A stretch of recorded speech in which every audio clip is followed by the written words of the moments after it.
打点的，继续的信息难给。那么首先要问候这个透过这个网络收看的来听闻这个课程的所有春季这个课程的这个各个尼寺，还有所有这些各个中心寺院道场，还有所有的法友们，问候大家。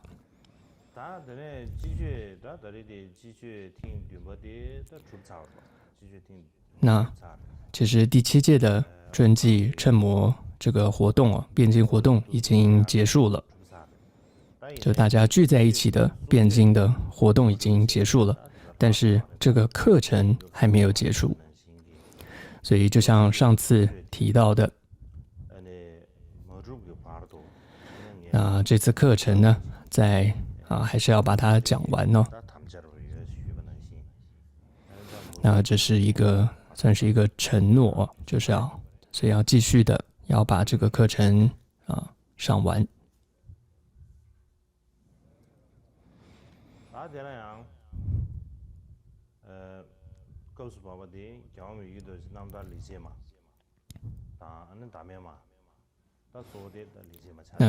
所以主要在讲的是第8世法王噶玛巴米觉多杰的这个妙行自传为主哦。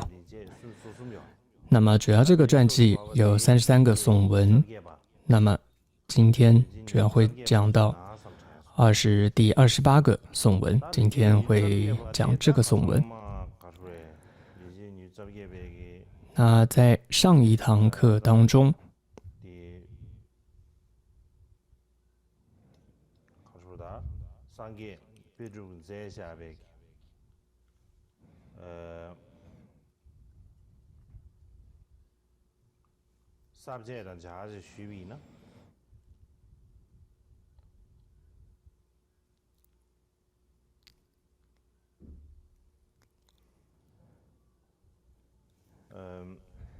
那上一堂课当中也有提到过，就是先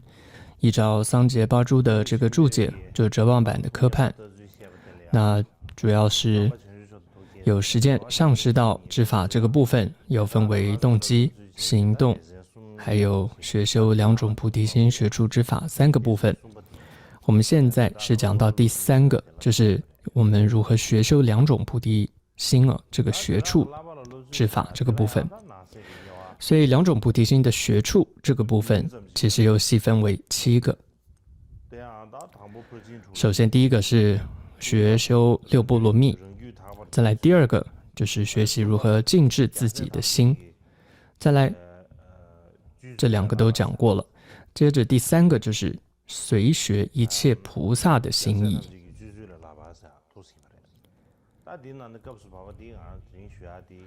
那么我们今天要讲的就是这第3个，就是要随学一切菩萨的行持。那上一堂课当中讲了其中的一部分，那么今天要接着上次没有讲完的部分继续讲。那这个部分的颂文是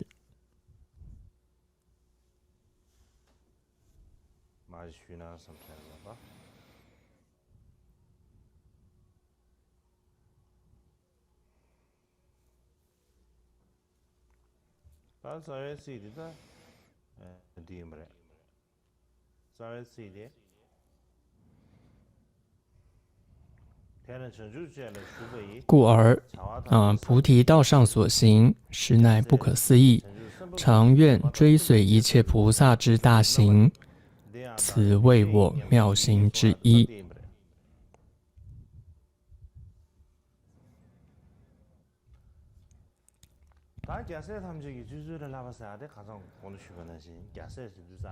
那么所以这里的菩萨佛子，就是这里说佛子课判里面用佛子，它指的也就是一切的菩萨们。我们一般说佛子有分心子、身子、心子等等，那身子指的就是罗睺罗，就是释迦牟尼佛他真的这个他的这个孩子哦，那就是罗睺罗。再来他的语言上的这个孩子，那指的象征的就是他的当时的这些声闻众的弟子，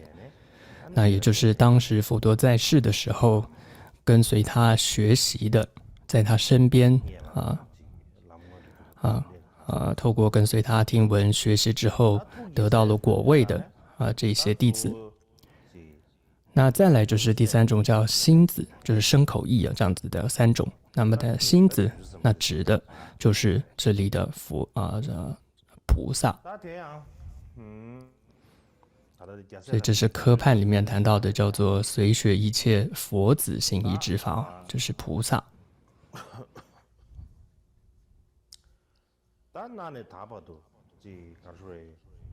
那这里我们看一下桑杰巴珠的注解怎么解释。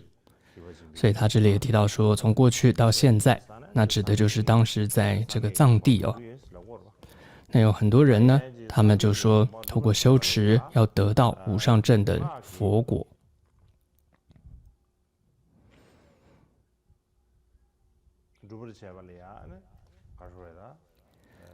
那么为了要达到这样的佛的果位那方法是什么呢？那么就是要在这个透过修持，比如说断除这个身口上的各种的不善，还有但不只是如此还有比如说修持各种善业，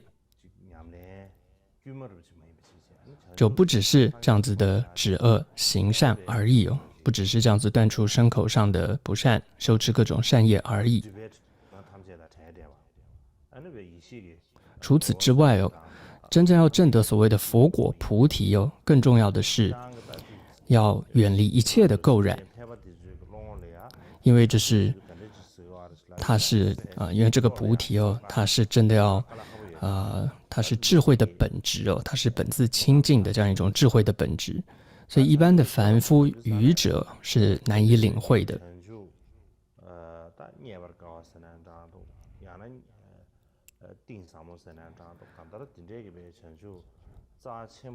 所以这样的一个很珍贵的、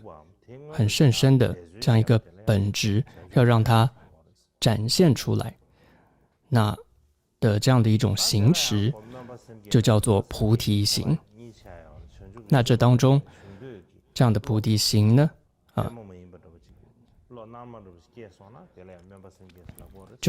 也就叫做升起了愿菩提心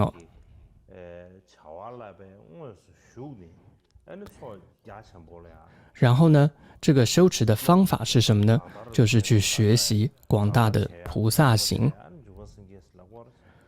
那么也就是像普贤行，这就是行菩提心。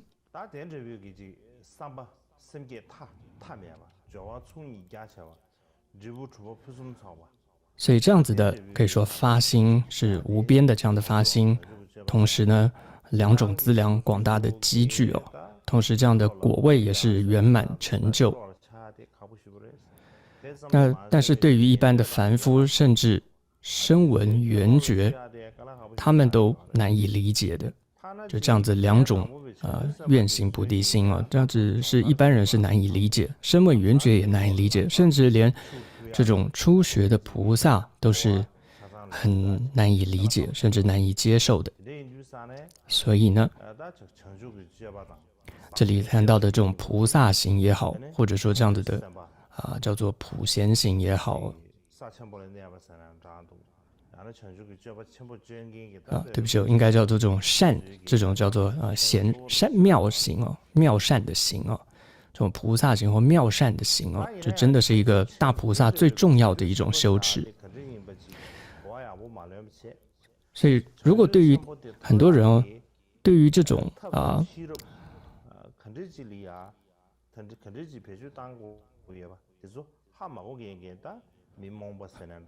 很多人对于要如何得到这样的菩提他们是搞不清楚的。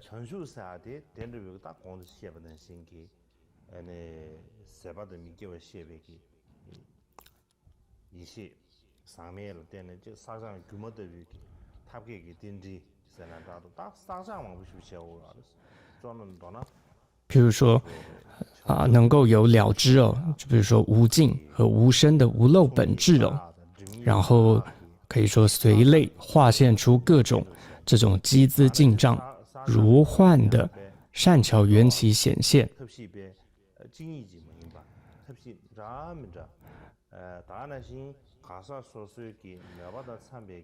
所以大菩萨哦，他们示现的这些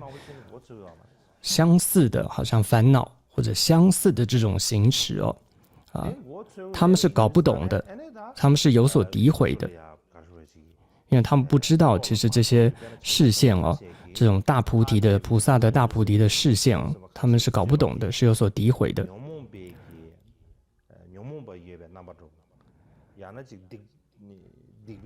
他们不知道这些都是一个菩萨有他的菩提的这种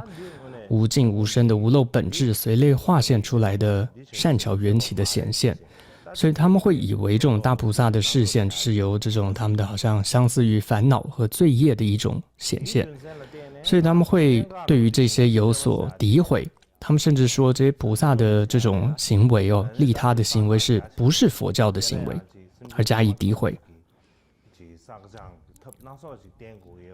所以为了调伏这些人呢，法王米觉多杰呢就知道要以这种二资粮积聚，要帮助他们积聚二资粮哦，来利益他们。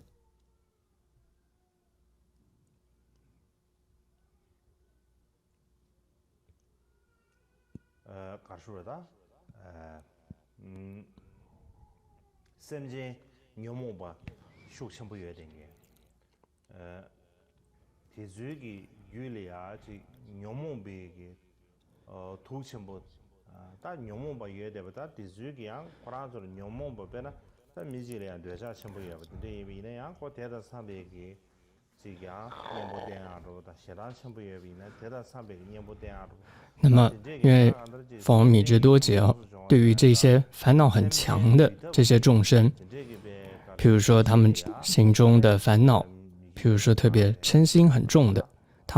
他就会特别以告诉他教导他能够对治嗔心的方法来帮助他等等。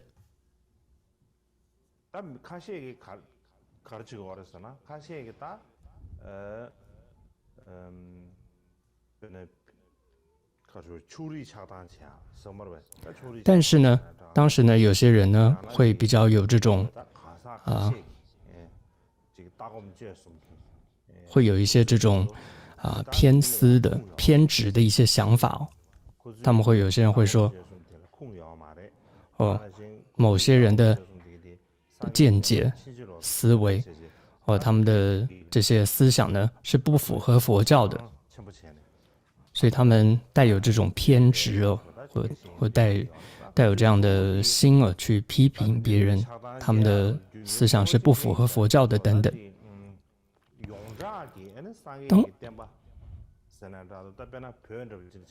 当时会有这样的一种情况可能是因为这些人的一些思想和可能他们的行为不符合当时整体可以说藏地的佛教，不太符合当时藏地的佛教，所以才会被批评。所以当时有些人这么说。但是呢，其实佛教其实是非常的深广的，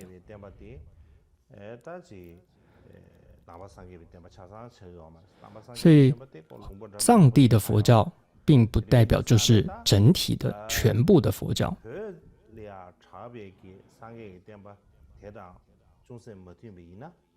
所以只是不符合弘扬在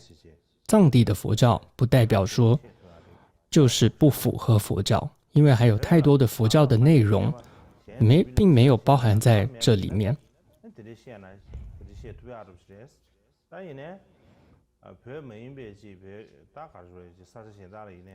因为还有比如说西藏藏地以外的流传在其他地方的很多的佛教的内容也是有的，那些也是我们必须要知道的，要了解的。所以当时你看，在佛王米居多杰那个时代也有发生这样的情况所以佛王米居多杰他的心是非常的包容的，他当时就想到这样的一种就有这样的一种思想，就藏传佛教不代表就是所有的佛教。所以我们看到呢，在佛王米居多杰的他的著作就是百段教言就是集合他很多著作的这样一部论集当中就有提到，他有这么一段话，他就说到他说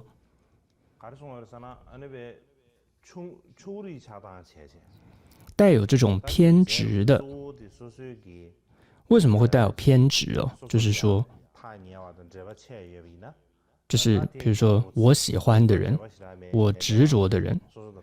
而那些我不认识的或我不喜欢的，然后我就不同意他们的说法。总之呢，就是带有偏执的意思很多时候理由就是这个而已，就是因为我喜欢，所以我觉得他对。那我不喜欢的，我不了解的，我就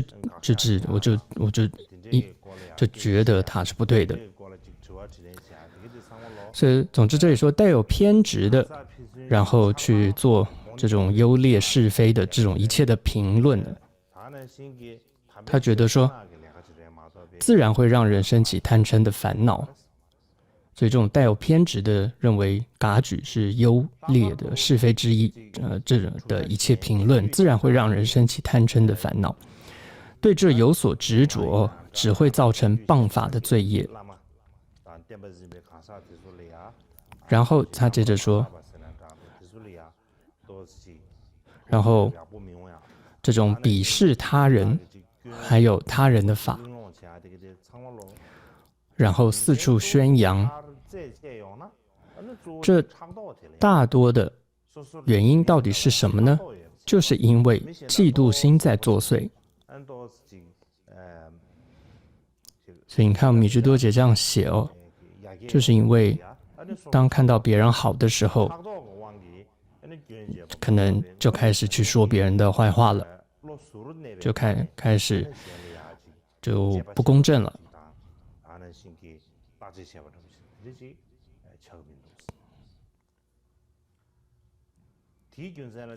所以接着方米居多继续说，因此呢，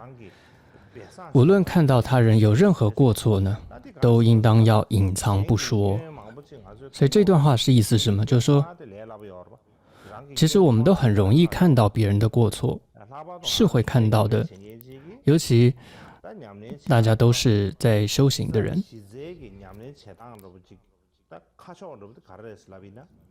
其实修行根本在于什么？重点就在向内看，向内去，向内心上去改进，去修正，去调整，去随时看自己的心的状态是什么，而不是总是向外去看别人他在干什么，他有什么问题。所以如果你是一个修行人这如果总是向外去看，这就是不对了。但无论如何，还是如果看到了别人的问题的话，这时候要怎么办呢？要马上转向内看自己，跟自己说我看到了别人的问题，这可能是我有嫉妒心在作祟，或者说我本来我的心就不清净，所以看到他的问题，还是问问看，还是真的是他有问题，所以也要先有一点疑惑，是不是真的是他有问题，还是我的嫉妒心，我的烦恼在作祟不要马上的下决定做判断。所以太快的下决定、下判断的话，这不是一个修行人该做的事情。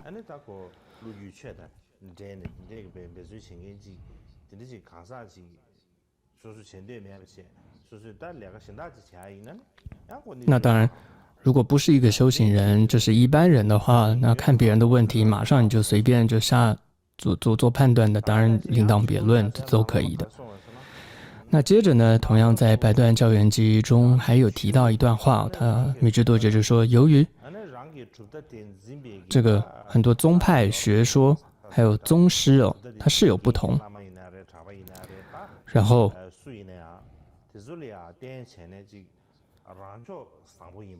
接着就认为说自宗是最好，他宗是最差的。这种带有偏见和贪嗔烦恼的争论是一切争论当中这个罪业最为深重的。有这样一段话，有看到真的是有这样的情况就真的我们会有这种偏见。只要有偏见的时候你就会有偏差，就会觉得戴着有色眼镜一样，就是觉得自己的人总看起来就是那么的好，看到别人就觉得他没有问题，就是觉得别人再怎么做就是不对，哪里不好。为什么会这样子看到呢？为什么会有这样子的差别呢？就是因为我们内心中带有偏执，或者说内心中带有这种贪心跟嗔心的分别烦恼的原因在这里。比如说一个人，因为首先你很执着喜欢他，所以不管他做什么你都觉得哇很棒很漂亮很好，但哪一天只要你讨厌他了，他不管做什么你都觉得他不对了，他什么动作你都觉得很难看很讨厌。所以你可以看到自己的内心心的力量是多强。由于内心的烦恼可以让把你的这种判断可以完全的改变，可以完全左右你的这种判断。所以一个修行人很重点就是你要随时的向内去观察你的心，在你做任何的这种判断之前，去看一看你是不是又受到了自己的这种烦恼的这种牵引，或者说受到了烦恼的一个指使了。所以就像方米智多这里说，这种贪嗔烦恼之下的这种争论是最不好的。接着这里桑杰巴珠就说，只要学习的是正统的佛教，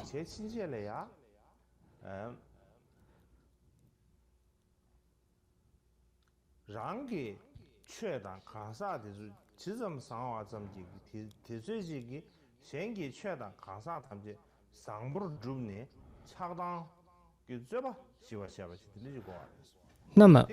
当法和自己越亲近，就越要去越要修，帮助别人，让法和总之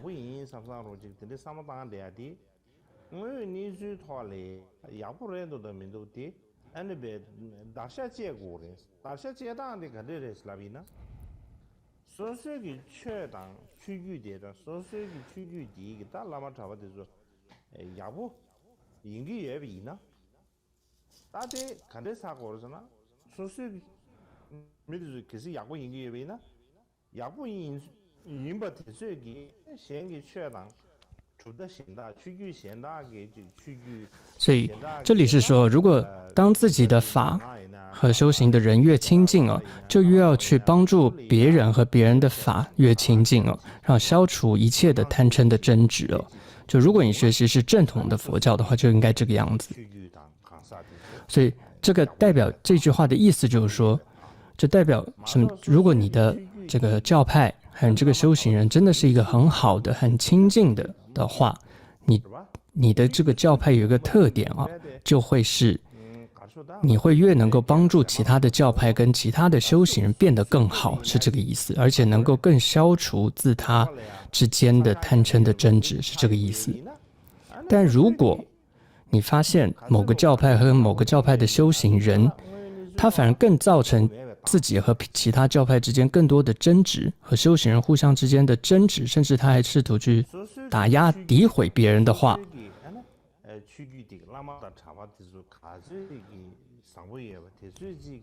那这就代表是不好，是不对的，是这个意思。所以，如果这个自己的教派，还有教派中的僧众也好、喇嘛也好，他是更谦虚、更好，这是更重要的。但不然的话，如果总是执着自己才是最好的，带有这样的偏执，譬如说，我们可以看有的真的是这样子，他讲的也都是，你看我们教派人有多少，我们的供养总是最多的，然后我们的这种这种叫什么教法也是最丰富的，然后总是他们好像试图在总是打压、诋毁别人的话呢，然后看不起其他的教派的话，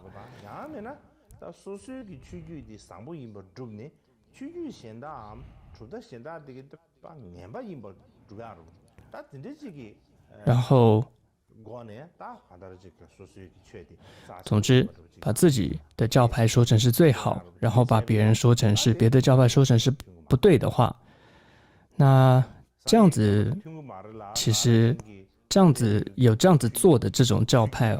宗派，它其实根本就不是佛教了。这样子的教派其实根本就不是佛教，这样子的修行人其实也根本就不是个修行人，不是个佛教徒了。不只是不是佛教徒了，实际上根本是在毁坏佛教。他们不仅根本不是佛教，而且只是假装成佛教的样子实际上更是在毁坏佛教，断灭这个解脱的。总之呢，我们真的是很难得想一想，我们今生能够遇到佛法，首先我们都会希望说，谁都不会想说我遇到邪师邪教嘛，我们都会希望能够遇到一个好的老师，正确的教法。我们也都会发愿说，能够遇到很好的这些教法。所以谁都不会希望说我要遇到邪师邪法嘛，对不对？所以为什么我们一开始都要依止亲近到正确的老师、正确的法呢？原因是什么呢？最重要的就是因为当你遇到一位好的老师、好的法的时候，就能够在最开始帮助我们断除这种偏执、断除贪执这种争论。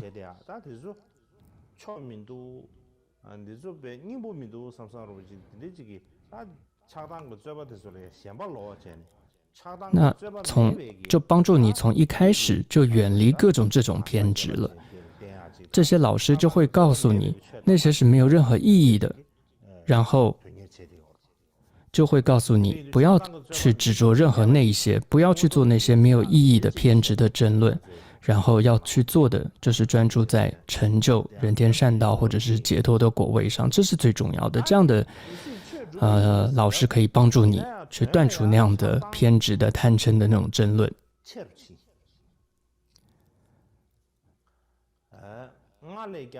但如果说我们想要修持佛法，但如果一开始心中却充满了这种偏执、贪嗔的执着的话，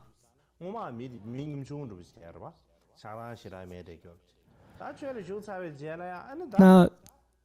结果刚开始你还没有学佛之前倒还好，但结果学佛之后，你反而落入这种宗派之见，你反而更加的偏执。那这时候你反而不是在修行解脱了，你反而是在修成轮回了。那么这时候你想要的和所做的是刚好相反了。你真的想要消除的、断除的是贪心、嗔心这种偏执，但结果你在做的却不断的是在增长你的偏执，在增长你的贪心和嗔心，就你想要的和所做的刚刚好相反，那这会是很大的一个过患。所以噶当派有一个说法，那这是一个他们口耳相传的一个故事，那也是真实发生过的一个公案吧。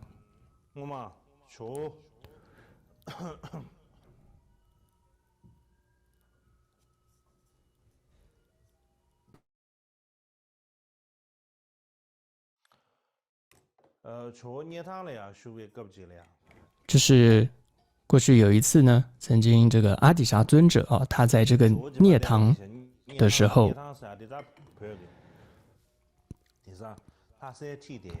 涅堂呢是在现在拉萨附近，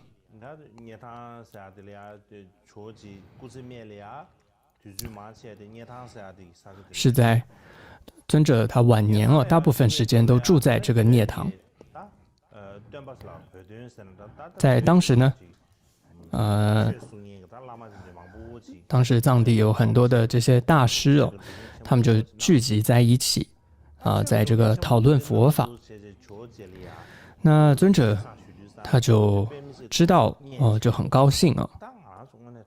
就说：“哎呀，我们呢明天应该要去这个看看他们这个佛法讨论。”然后呢，就隔天就前往看他们的这个佛法讨论。那当时呢，就有库敦等人有尊智雍中，他也是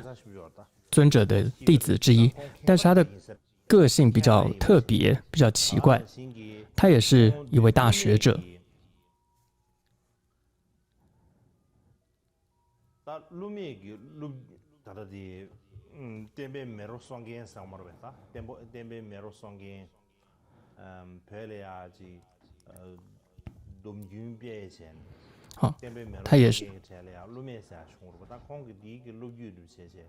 他也是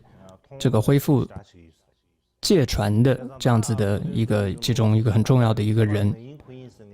那总之他是一位当时很多大学者当中，这个库敦尊智雍中也在其中。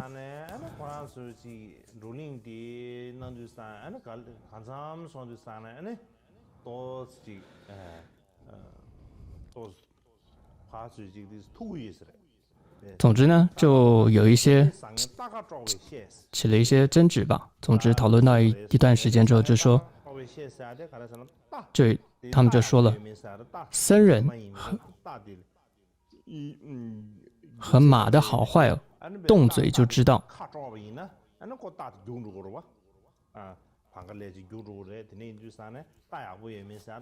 就是马的话，你就是去拉一拉它的时候，就知道它会不会跑嘛。所以同样，僧人是不是知道他厉不厉害？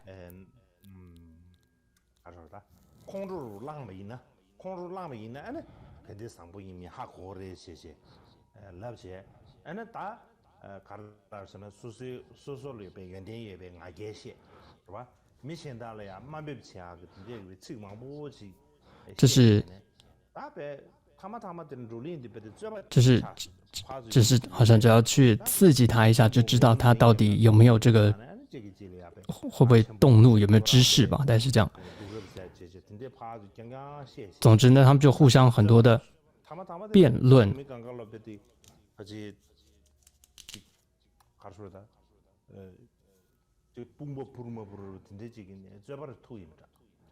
总之，最后呢，他们就辩起来了。总之就起了这个烦恼吧，嗔心就是辩论。后来这个尊者看到就有点难过，就回去了。大概是几天的这个讨论会哦。总之，尊者后来回去了。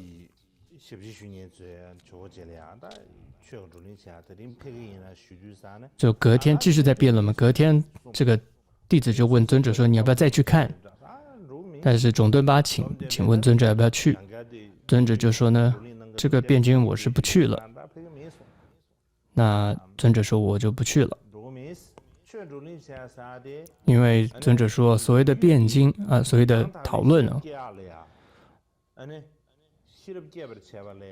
因为要让自他心中的智慧升起哦，就要平息哦这个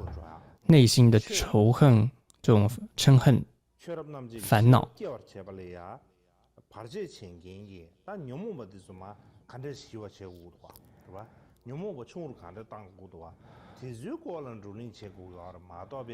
这是争论或者说讨论、辩论烦恼佛法的目的哦，就是为了要平息内心的仇恨跟烦恼。就像是治病需要药物，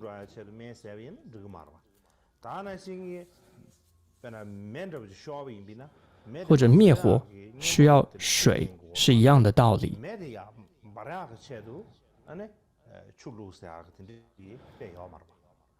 所以不是为了让病更严重而吃这个药，同样不是为了让火更炽盛而需要这个水。同样做这些佛法的讨论辩论，如果让自他的愚痴、贪心、嗔心、烦恼，还有这种仇恨的这种争论变得更多的话那就等于是说让这个药物变成了病，水变成了火在燃烧一样那这样是不对的。那这样的话，如果说药物变成了病，水变成了火在燃烧的话，这样的病和火就会变成永远无法消除，这就更危险了。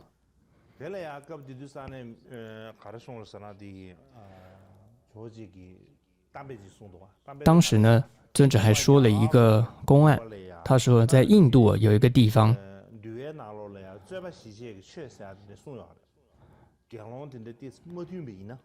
当时就是律典当中，就是为了僧众和合有这么一种法，就是一种方法能够让僧众能够和合。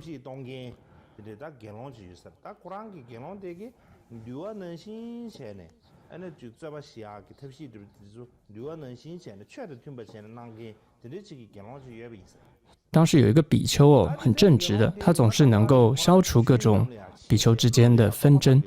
他有方法。那有一天呢，他会在河边为这个龙族施这个多玛。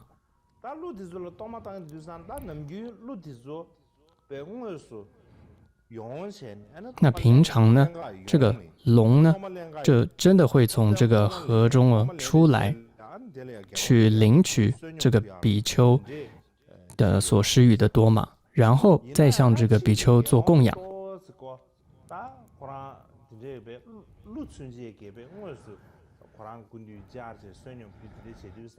但之后呢，这个比丘呢，大概升起了一些傲慢因为他觉得自己还有些功德，这个龙真的都还会来跟自己出现，来跟自己领这个多玛，所以他升起了傲慢，然后还跟别人呢，跟其他的比丘升起了比较之心甚至在语言上也起了争执的一些话。后来呢，这个龙也知道了，就不再出现跟他领取这个多玛，也不再向他献供了。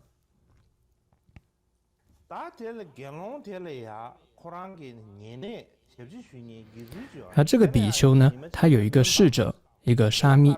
他就做了一个梦，梦到什么呢？就梦到了一个天神，就跟他说，你的这个老师哦，这个比丘，他以前呢心呢是非常的调柔，非常平静的，所以呢，他那时候以平静的心哦供养多玛，那些龙族呢都会愿意来食用和取受，然后也会向他做供养。但是之后呢，这个比丘呢升起了傲慢，升起了这种嗔恨心，他的心呢也不再平静了，有傲慢了。那些龙族呢都很害怕，大概龙族有这种他心通吧，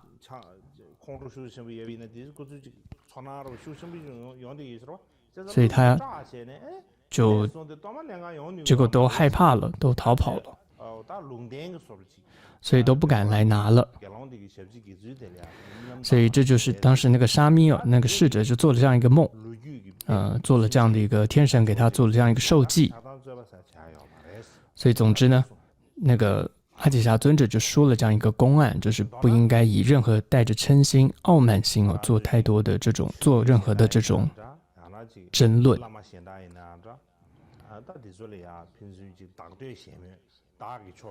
所以随时要切记都要避免这种自赞毁他的这种言行。这是任何时候我们都不可以做的。而且呢，这是最主要，我们说毁坏菩萨戒最主要的其中的一个行为就是自赞毁他，就是带有这种带有贪心、嗔心，这种带有偏执的这种争执争论，就是毁坏菩萨戒最主要的原因。而且在像藏传佛教当中，在佛法当中，任何这种讨论带有贪嗔的各种偏执的争论是真的毁坏佛教最大的一种恶业。什么叫做毁坏佛教就是说哪一天佛教就真的就没有了。所以我们说有生就有死所以说毁坏佛教，这里我们真的要思考，就是有一天可能佛教就没有了。所以这里在说的就是有一天佛教会没有，所以这里就在告诉我们是什么原因让佛教没有，就是带有这种偏执，带有这种贪嗔的这样子的争论，就会毁坏佛教。所以你看佛陀当时就这样说，也就是最主要佛陀当时就说，就是佛教徒自己相互之间的不和合。譬如说佛教徒某一个佛教徒说我的这个思想我的见解才是对的，你的佛教的见解是不对，是不正确的，互相的不承认对方的说法，觉得自己的才是对的，才是正确的，然后互相还说对方的是错的。所以到底佛教毁坏是怎么毁坏的？就是这样子从内部而毁坏的，是毁在佛教徒自己的手上的。所以不是任何外在的原因，某个人或者某什么外在的情况，人把寺院摧毁，外在的什么东西把佛教什么东西给毁坏了，不是这样的，而是由内在的这种内在的这种思想上的争论，然后这种自带着贪嗔偏执的这种争论而毁坏的。所以你看，在佛陀在世的时候就已经做了很清楚的一个受记了。所以如果我们是对佛陀是相信的话，那我们是否就应该真的要很小心谨慎哦，就避免在这样子做这样子的烦恼的争论？其他我们或许可以不注意，但是这一点，这个真的会造成佛教毁灭的这个事情，是不是就真的应该要非常小心？但是为什么要特别在讲这一点？因为这好像是现在很多人都在做的一件事情哦。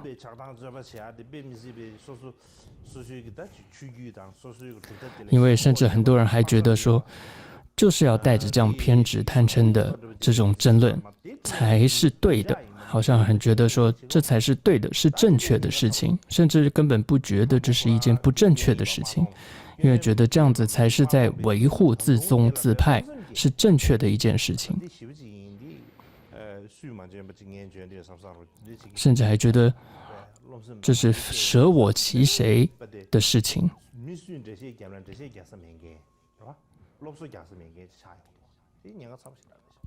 所以这真的是一件很危险的事情。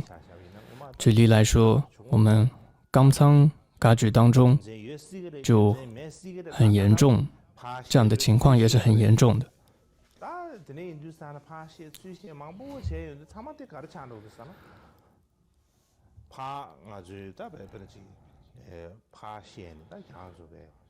我们冈仓噶举里面也不就是这样子吗？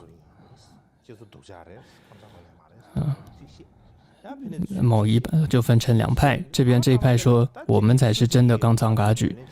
然后说另外那边不是真的冈仓噶举，但最后搞半天，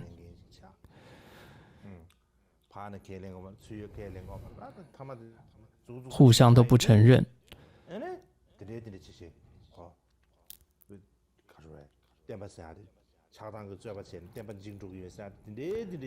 但你会发现，真正最后是两败俱伤哦，就好像是终有一天哦，就是两败俱伤哦，就像一个这个就是整个都没有了。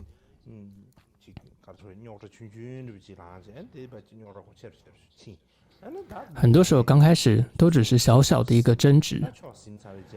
但是慢慢互相各自的人就开始选边站，选边站之后，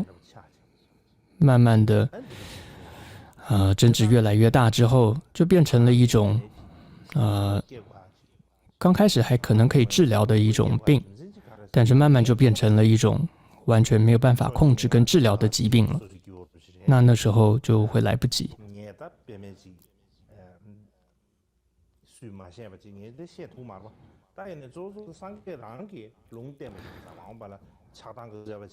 所以这里也不是说我在这里说什么好像我很懂啊，而是这里你看到这是佛陀当时就有做的授记哦，所以我觉得这真的是我们应该要特别注意的。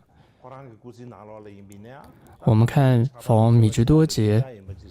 他也特别在他那个时代哦，就非常注意这一点，要避免这种偏执的教派的纷争，要避免。在他的这个百段教言当中，这是他非常重视的一些教言，非常非常重要的教言。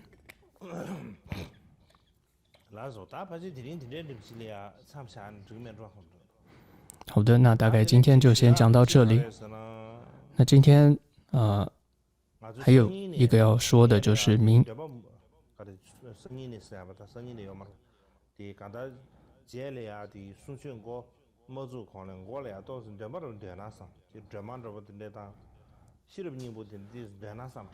这下一次课程之前，我们会做一些课诵。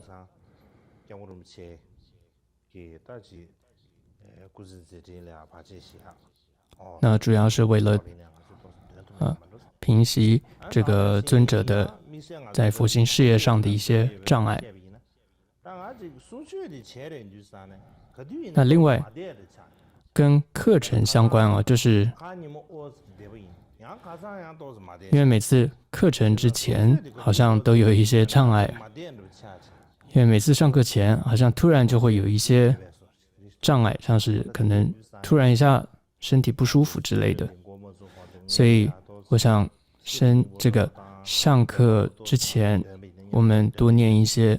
可能一起念一下心经，或者说念诵一下度母等等。好，其他就不多说，今天就讲到这里。好的。